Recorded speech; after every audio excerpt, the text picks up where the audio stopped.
Friday night's practice was one to remember, primarily because of a very scary incident that occurred just about 20 minutes before practice was over. Monte Ellis was coming off of a screen, and he tried to split the double team.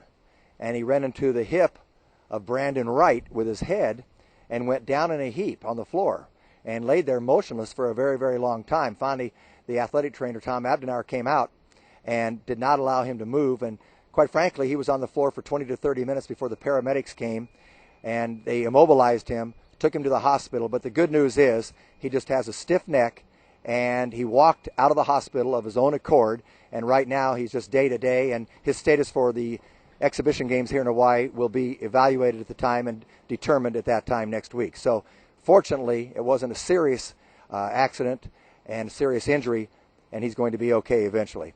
But it was a very different practice last night. This is the end of the week, and by the end of the week, your legs are very weary. So I don't think the shooting was nearly as good as it had been in the past. The guys that really knocked down shots, Austin Crocier, Marco Bellinelli, weren't shooting as well early on. And also, I've told you about the spirit and the uplifting kind of grandeur that this team has right now during training camp. And Don Nelson, I think, did something interesting because I think he was sending a message. And he started out playing one-on-one.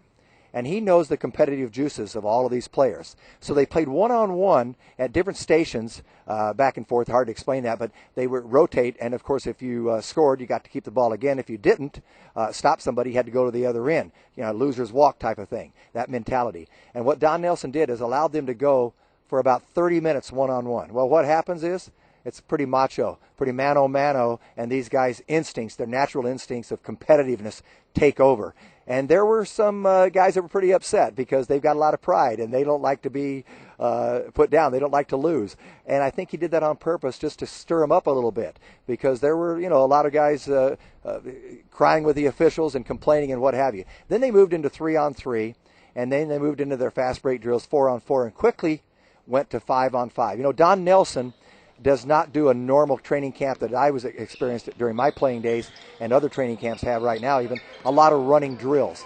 He incorporates his running into his fast break offense. So what they did with 15 players, you have 5-on-5. 5 players at the other end of the floor waiting to play defense. You have one possession.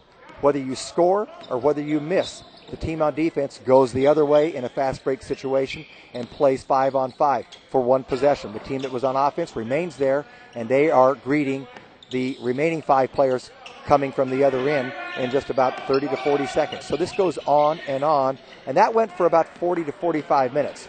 So this is the type of drill that gets them in shape, but it also is getting them acclimated to Don Nelson's fast break system. And again, Patrick Bryant is looking very, very good, and Al Harrington is looking extremely, extremely good. Marco Bellinelli continues to shoot the ball real well, although not quite as well last night because of the fatigue situation. But I'm seeing a lot of progress in camp, and I think it's going to be a very good basketball team, and we'll know a lot next Tuesday night when they meet the Lakers.